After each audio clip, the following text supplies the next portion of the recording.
Bismillahirrahmanirrahim. Alhamdulillahi rabbil alamin. Hamdan yuwafi ni'amahu wa yukafi'u mazidah. Ya Rabbana lakal hamdu kama yanbaghi li jalali wajhika wa 'azimi sultanik. Allahumma salli ala sayyidina Muhammadin abdika wa nabiyyika wa rasulika an-nabiyyil ummi wa ala alihi wa sahbihi wa barik wa sallim.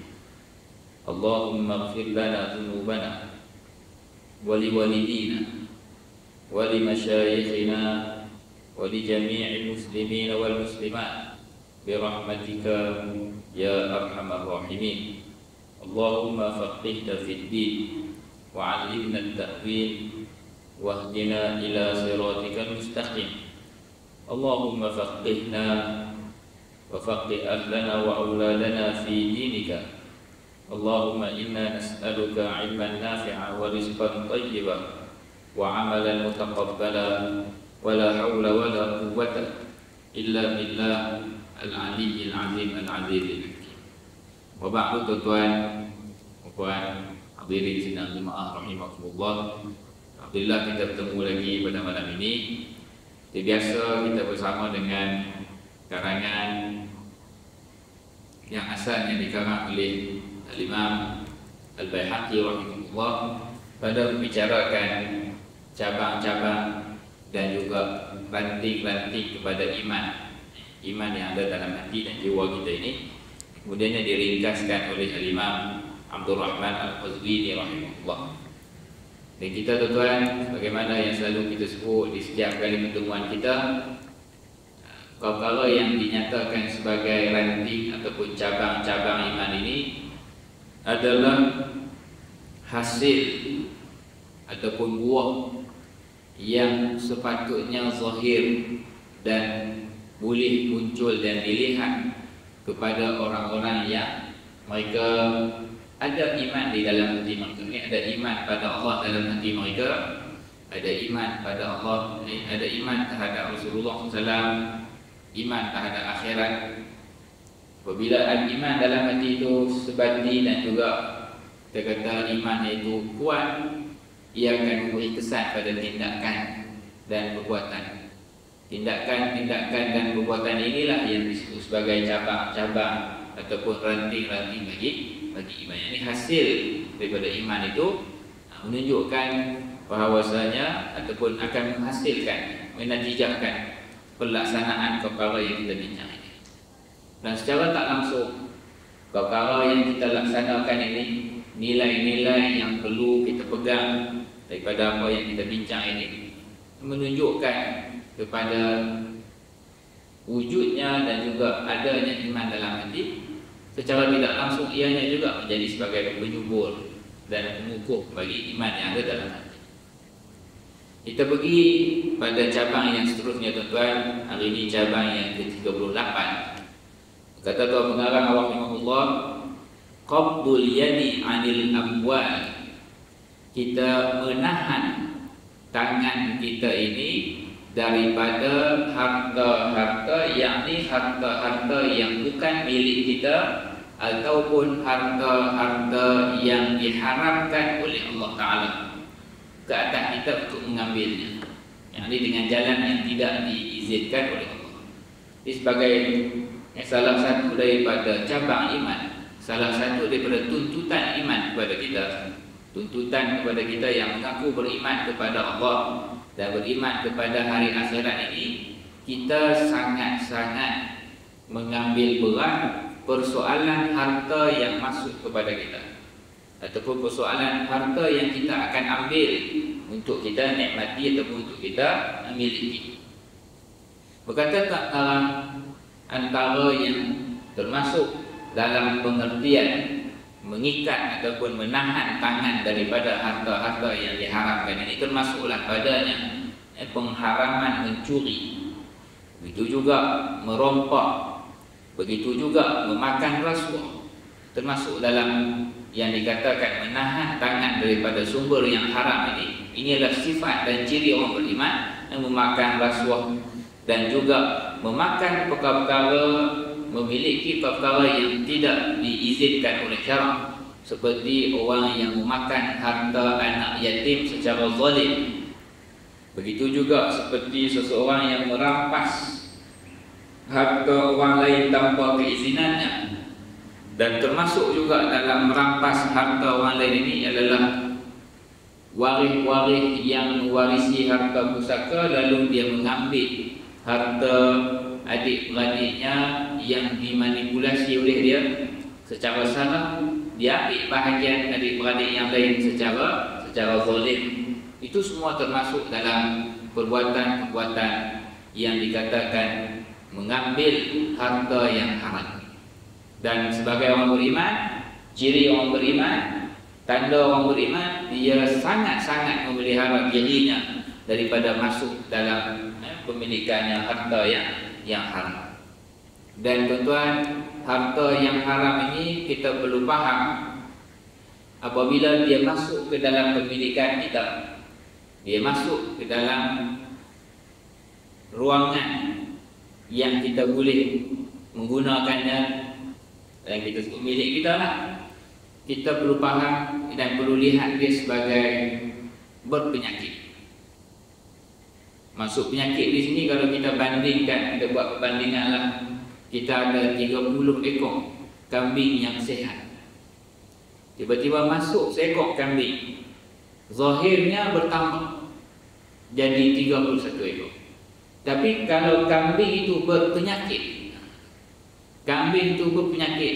walaupun awal-awalnya dilihat seakan bertambah bilangan, tapi nanti lama-kelamaan yang satu, yang tambahan yang kita ambil yang berpenyakit itu, dia akan merosakkan pula harta-harta ataupun kambing-kambing yang lain yang sehat. Last sekali boleh jadi mati habis sebagai balasan dan hukuman ke atas kita yang tidak mengambil berat ataupun tidak patuh pada perintah Allah dalam persoalan mencari sumber rezeki yang halal dan berkah.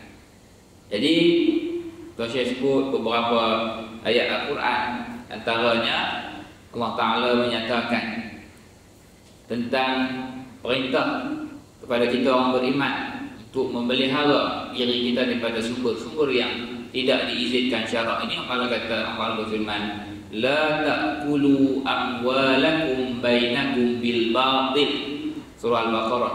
Jangan kamu semua wahai orang yang beriman, janganlah kamu makan harta di sesama kalangan kamu, makan harta sesama kalangan kamu dengan cara yang batil. Jangan kamu saling mengambil dan juga berurusan dalam bab harta ini dalam keadaan mengikut jalan yang batil. Contohnya tuan-tuan, jalan yang boleh berubah ataupun berpindah pemilikan yang diiktiraf syarak ialah jalan jual beli yang mematuhi syarat. Asalnya duit ini milik kawan kita, tetapi berpindah kepada kita melalui jalan jual beli. Kita beri barang, dia bayar kepada kita. Itu jalan yang sah, bukan dengan cara yang batil. Jadi halallah sekiranya mencukupi segala syarat tadi, halal apa yang kita terima daripada harta tadi. Antara cara yang tidak sah dan batil itu seperti yang disebut tadi, seperti mencuri, merampas ataupun mengambil dengan cara yang rasuah dan sebagainya, meragut dan mengambil secara paksa, ini semua termasuk. Dengan cara judi juga, berjudi, masuk pendapatan kepada orang yang berjudi, tetapi jalannya itu jalan yang batil dan jalan yang diharamkan oleh Allah. Sebab itulah tuan-tuan, dalam Islam kita sangat-sangat ambil berat. Disebut tentang seorang orang alim yang bernama Al-Imam Muhammad Ibn Hasan Al-Syaibani rahimahullah. Dia ni orang kanan ataupun murid kanan kepada Al-Imam Abu Hanifah rahimahullah.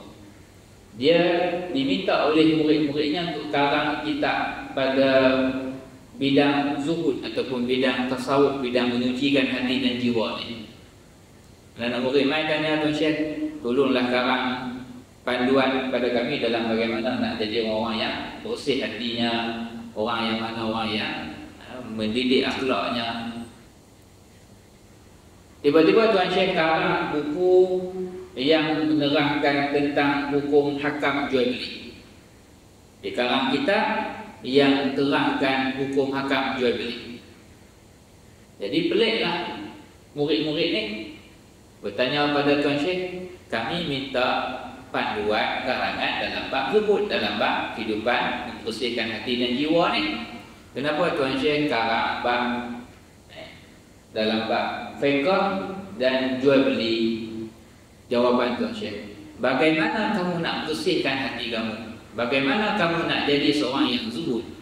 Dalam pada yang sama, kamu masih lagi memakan harta yang haram dengan sebab tidak tahu hukum hakam yang berkaitan dengan transaksi kewangan, jual beli dan muamalah. Jadi yang menunjukkan tuan, bab mengambil harta yang halal ini dia bersangkut rapat dengan persoalan dalaman ini, persoalan kebersihan hati, kemurnian jiwa dan juga ketepatan ataupun kemampuan untuk kita mengawal hawa dan nafsu.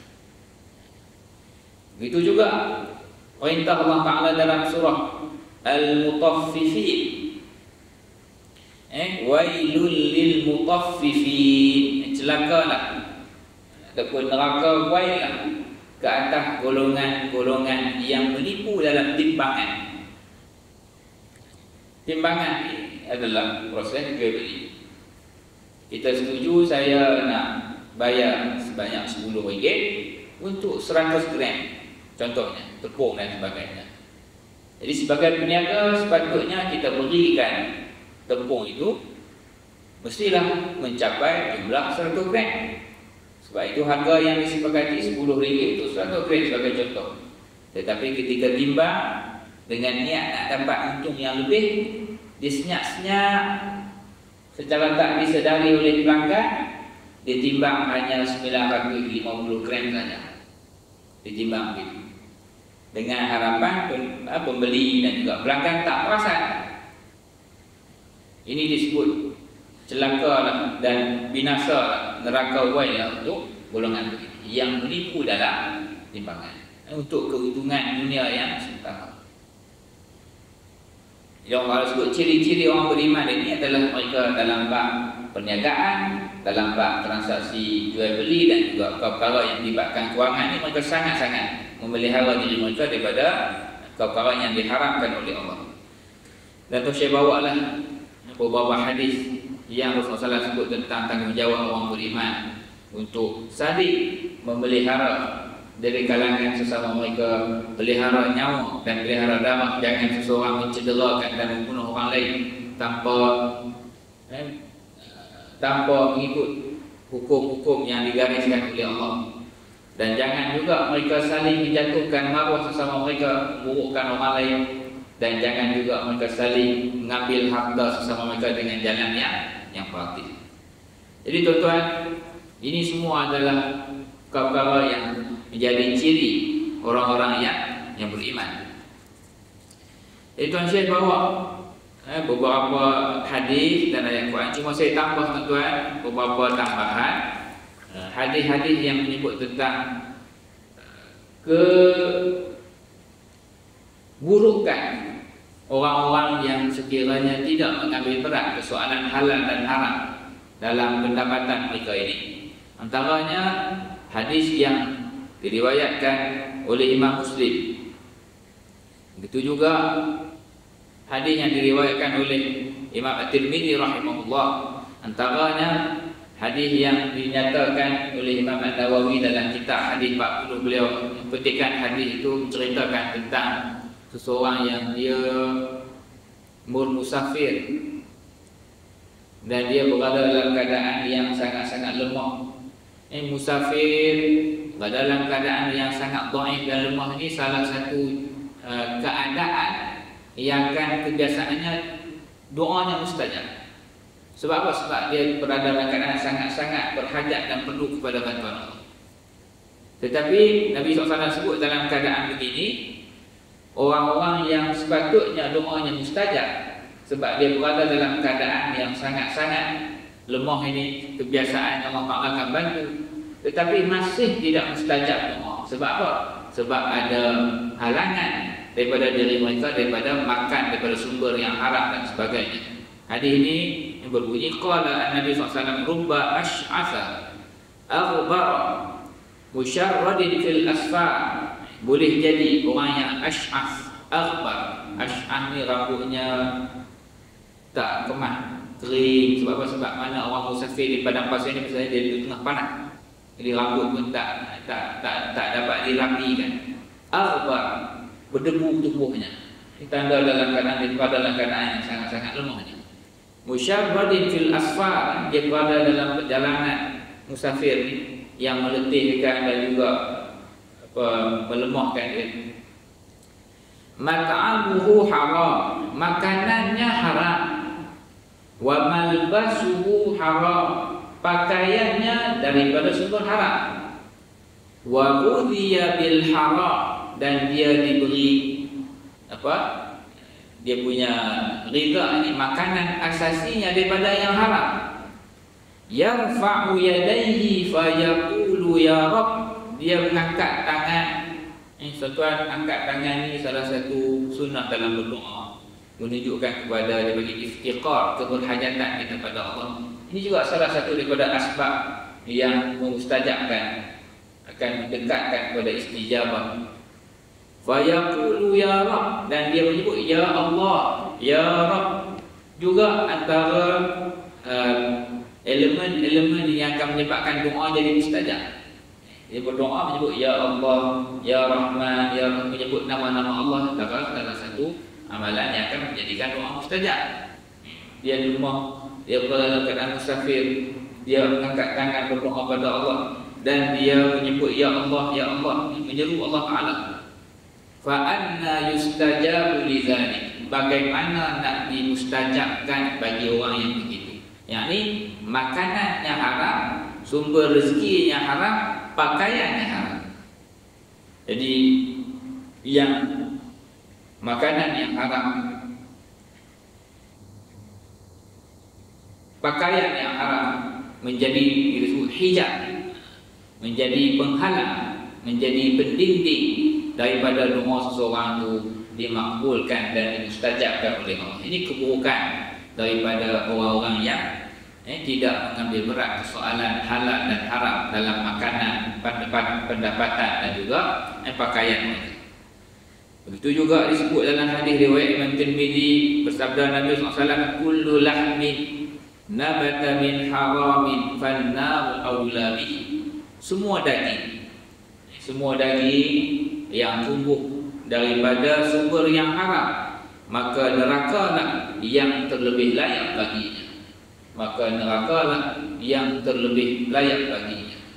Tuan, memakan daripada sumber yang haram ini, memakai daripada sumber yang haram ini ada kesan pada hati dan ada kesan pada jiwa. Dia akan menggelapkan hati, dia akan melemahkan hati kita, dia akan menjauhkan kita daripada hidayah dan petunjuk Allah. Hati menjadi gelap, hati menjadi kotor, hati menjadi liar nafsunya. Dia menguatkan nafsu, bukannya menguatkan rohani. Inilah keburukan perkara yang haram. Jadi bila nafsu yang dibelah, nafsu yang menjadi makin kuat, tentulah maksiat yang akan jadi dekat dengan orang itu. Bila maksiat menjadi kebiasaan, maka layaklah, selayaknya neraka lah buat orang begini. Jadi banyak lagi lah yang disebut oleh Tuan Pengarang, bagaimanakah penjagaan oleh orang yang beriman, orang yang soleh ini memelihara diri mereka daripada perkara yang diharamkan oleh Allah SWT, daripada makanan-makanan, pakaian-pakaian dan juga sumber rezeki yang haram. Kemudian Tuan Syekh sambung pada cabang yang ke-8, yang ke-39, cabang yang ke-39, dia berkait dengan memelihara diri daripada yang haram. Ialah sebagai seorang yang beriman, ia juga memelihara al-wara'. So al-wara' at-tawarru' fil mata'im wal masharib wal ijtina' amma la yahillu minha. Selain daripada kita memelihara diri secara tegas, tolak yang haram, Kita juga sangat-sangat warak. Masuk warak tu tuan, kita dituntut untuk berhati-hati, bukan terlampau sehingga membebankan, tapi kita berhati-hati dalam makanan, dalam minuman, dan juga dalam menjauhi perkara-perkara yang tidak dihalalkan oleh Allah daripada makanan dan minuman. Yang tadi secara umumlah, sumber rezeki, pakaian, tempat tinggal kita jauhi daripada sumber yang haram. Tapi dalam yang spesifik, bab makan dan minum, juga kita sebagai orang Islam, kita sangat-sangat berhati-hati, ataupun kita berhati-hati dalam persoalan memastikan adakah apa yang masuk dalam mulut dan perut kita itu ianya halal ataupun tidak. Itu yang dipanggil at-tawar pada perkataan al-wara'. Masuk wara' ni kita berhati-hati dan teliti. Tetapi bukanlah sampai tahap yang melampau-lampau, sampai was-was, sampai menyusahkan hidup. Kalau zaman kita ni, kita boleh sebutlah secara asas, kalau kita makan oleh penyedia makan itu seorang Muslim, seorang orang Islam, insya-Allah selesailah dari segi kita memastikan ini makanan ini disediakan oleh orang yang beriman. Insya-Allah apa yang disediakan itu pastilah berdasarkan pegangan kita, sangkaan baik kita, orang Islam pasti dia akan ambil berat dan memelihara persoalan halal dan haram dalam makanan. Lebih-lebih lagi pada tempat-tempat yang ada pengesahan oleh badan berotoriti yang mengatakan tempat ini dijamin halal, tempat ini dijamin proses penyediaannya patuh syarak, maka selesailah tanggungjawab kita. Di tempat yang begini yang kita nyatakan itu tuan, maka tak perlulah untuk kita terlampau sehingga berlebih-lebihan pula main risau. Padahal terpampang eloklah, dijamin dan disahkan patuh syariah ataupun halal, kita jangan tak perlulah nak fikir lebih-lebih pula. Oh, kot-kotlah, tak perlu. Cukup kat situ kita dah dikira sebagai melaksanakan tanggungjawab kita. Itulah salah satu praktik awak kita buat, kita mengambil berat dan berhati-hati dalam persoalan makan dan minum. Tuan Syekh bawalah beberapa ayat-ayat yang menunjukkan tentang pengharaman beberapa jenis makanan. Antaranya ayat dalam surah Al-Maidah, hurrimat alaikumul maitat, diharamkan ke atas kamu wahai orang beriman al-maitat, bangkai. Maksud bangkai ni tuan, makanan dari kalangan binatang ini yang tidak disembelih dengan sembelihan syar'i, itu jadi bangkai lah. Orang kita mungkin dia bayang bangkai ni hak bolat, itu dah masuk tahap yang dah hancur bolat. Tapi definisi bangkai ni apa sahaja binatang yang asalnya kategorinya halal dimakan tetapi tidak melalui proses sembelihan yang syar'i, ataupun binatang yang memang asalnya tidak halal, itu masuk maitah. Waddam, dan darah, tidak boleh kita makan darah, kita minum darah tidak boleh. Walahmul khinzir, dan juga daging khinzir. Wama uhilla li ghairillahi bihi, dan juga apa yang disembelih bukan kerana Allah Subhanahu wa taala, yang disembelih kerana sembelihan kerana patung dan berhala dan sebagainya, sehinggalah akhir ayat. Jadi Tuan Syekh bawa hadis-hadis juga yang menyatakan tentang anjuran dan panduan dari Rasulullah SAW untuk kita orang beriman ini mengambil berat pada bab makan dan minum kita, dan pastikan ianya bukan daripada perkara yang haram. Antaranya hadis Rasulullah SAW mengatakan kullu syarabin askara fahuwa haram, setiap minuman yang memabukkan maka ianya adalah haram. Itu minuman yang memabukkan adalah hukumnya haram, minum arak. Begitu juga hadis riwayat Imam Muslim daripada Sayyidina Ibnu Umar radhiyallahu ta'ala berkata, kullu muskirin khamrun, semua minuman yang memabukkan itu adalah arak. Wa kullu khamrin haramun, dan semua arak itu hukumnya haram. Begitu juga dalam hadis yang dinyatakan oleh Imam Muslim rahimahullah bahwasanya Rasulullah bersabda, man syaribal khamra fid dunya thumma lam yatub minha hurimaha fil akhirah. Barang siapa yang meminum arak di dunia lalu dia tidak bertaubat daripadanya, dia akan dihalang daripada minuman itu di syurga. Tuan, arak ini dari segi definisinya adalah cecair yang dipegang daripada anggur lalu dibiarkan dipegang sehingga melalui proses itu dan dia menjadi buih-buih dia dah masuk tahap yang dia dah khamar dan masuk fasa menjadi arak lalu diminum memabukkan. Tapi asalnya lah jus ataupun perahan daripada anggur. Tentulah ada tujuan Allah Ta'ala harapkan ke atas orang beriman, terutama sekali sebab dia menghilangkan akal. Di dunia ini arak ini diharamkan, salah satu tujuan ataupun salah satu hikmah utamanya adalah memelihara akal. Islam sangat-sangat memelihara akal dan kewarasan akal. Tetapi ianya adalah minuman ahli syurga dari sudut dia sudah dicabut sifat memabukkan itu.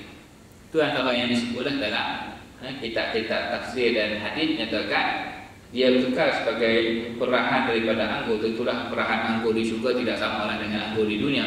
Tetapi yang paling nyatanya hilang sifat memabukkan. Dia tidak ada ciri memabukkan dan menghilangkan akal. Jadi orang yang begini yang minum di dunia arak itu dia pasti akan dibalas dan juga dihukum oleh Allah Subhanahu Wa Taala. Itu juga sebuah hadis yang diriwayatkan daripada Sayyidina Abu Hurairah radhiyallahu taala anhu.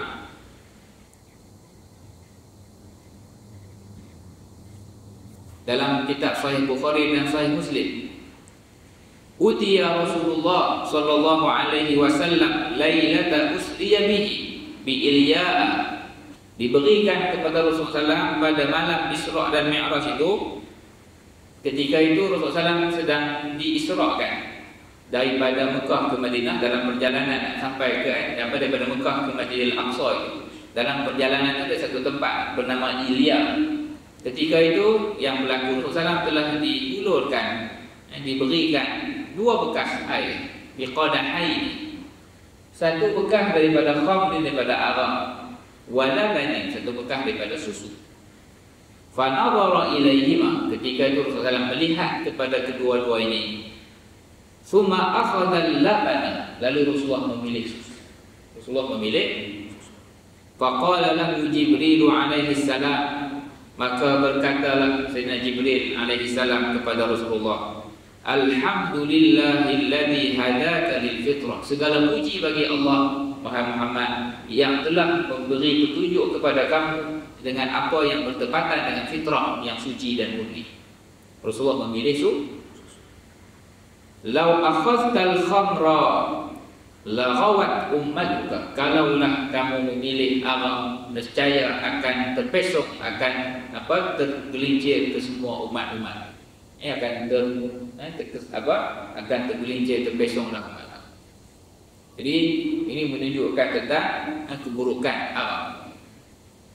Banyak lagi lah tuan yang disebut dan dinyatakan oleh tuan pengarang tentang hadis-hadis dan juga yang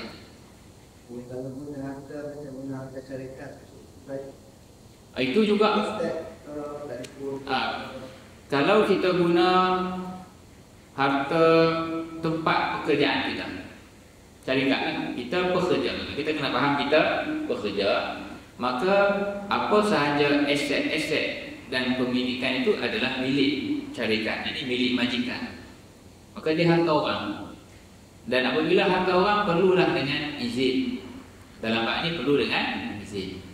Sekiranya ada izin jelas nyatakan, sekiranya sikit-sikit urusan-urusan ini tuan ataupun pemilik mengizinkan, maka tidak ada masalah.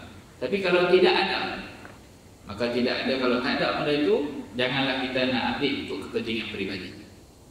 Kita pernah dengarkan kisah zaman khulafa, zaman khalifah dan sebagainya, yang ada masa-masa tertentu dia nampak urusan peribadi, dia padam dulu berita, dia guna pelita yang lain sampai tahap yang begitulah, ketelusan itu. Sebab apa orang tanya siapa padanan ni, dia kata yang ni guna duit Baitul Mal untuk keperluan umat. Tapi yang ni aku sedang buat urusan peribadi untuk aku, maka aku letakkan. Ini sampai tahap yang kita kata betul-betul teliti. Jadi dalam bab kita hubungan dengan tempat kita sekiranya perkara itu diberi izin, tak ada masalah. Tapi kalau tidak ada izin, mesti kita dapatkan izinan lebih terlebih. Elokkan. Sebab itu kalau ni kita kena dapatkan, sama ada bayar ataupun minta orang kata apa, minta halal kepada pihak yang boleh memberikan izin. Walaupun orang katalah takat selai saja, tuan jangan. Walaupun takat selai, sekiranya pemilik rekor tidak ada masalah. Tapi kita bimbang kerana sehelai itu ataupun kerana 5 sen itu, kita bimbang ianya dikira sebagai perkara yang tidak direkoi oleh pemilik. Jadi bila tak rekor oleh pemilik ini berat. Lebih baik kita pelihara dan jaga diri kita lebih awal. Lebih awal lagi kita dah jaga dan pelihara diri kita. Wallahu a'lam. Kan itulah saya boleh sebut tuan Kita sangat-sangat orang Islam ni dia ambil kuat. Ialah cuba bayang kita photostat untuk keperluan pendidikan anak kita. Tuan kita photostat untuk keperluan pendidikan anak kita. Tengok-tengok kita photostat ataupun kita ambil itu dengan jalan yang bukan jalan yang halal. Agak-agaknya akan bagi kebaikan ataupun keburukan pada pendidikan anak kita. Tentulah dia tak boleh bagi kebaikan. Sebab kita nak kalau boleh, bagaimana kita suap ke mulut anak kita itu, kita nak suap yang sehat dan berkhasiat dari segi makanan. Maka yang lain juga kita nak beri yang berkat, kita nak beri yang bersih, dan kita nak beri yang jauh daripada yang haram kepada orang yang kita kasih dan kita sayang. Wallahu a'lam. Tuan Syekh bawa banyak hadis-hadis dan juga ucapan-ucapan para salafus soleh tentang keburukan arak dan juga makanan-makanan dan perkara yang diharapkan dan ditegah oleh syarah kita ni. Jadi sebagai orang yang beriman adalah kita ini orang-orang yang sangat-sangat mengambil berat tentang persoalan sumber rezeki kita, khususnya dalam bab makan dan minum ini. Dan adalah beberapa riwayat yang banyak yang dinyatakan oleh Tuan Syekh. Tadi kita pun ambil lagi sedikit lagi tuan-tuan tentang masalah galakan ataupun isu apabila azan. Masalah bila kita terambil yang haram, bagaimana jalan keluar? Bagaimana cara kita nak lepaskan diri kita daripada sumber-sumber haram yang masuk dalam pemilikan kita? Jadi yang ini pembahasan dia agak panjang sikit. Jadi kita tangguhkan, kita bawa ke kelas depan insya-Allah. Kita akan bincang bagaimana cara kita nak bersihkan sumber haram yang dah masuk, bagaimana kaedah kita nak bersihkan diri kita daripada bebanan mungkin yang kita telah terambil daripada yang haram. Wallahu a'lam. Aqulu qawli hadza wa astaghfirullahal azim li wa lakum wa sallallahu ala sayyidina Muhammad wa ala alihi wa sahbihi wa sallam walhamdulillahil alamin. Jazakumullahu khairan. Assalamualaikum warahmatullahi wabarakatuh.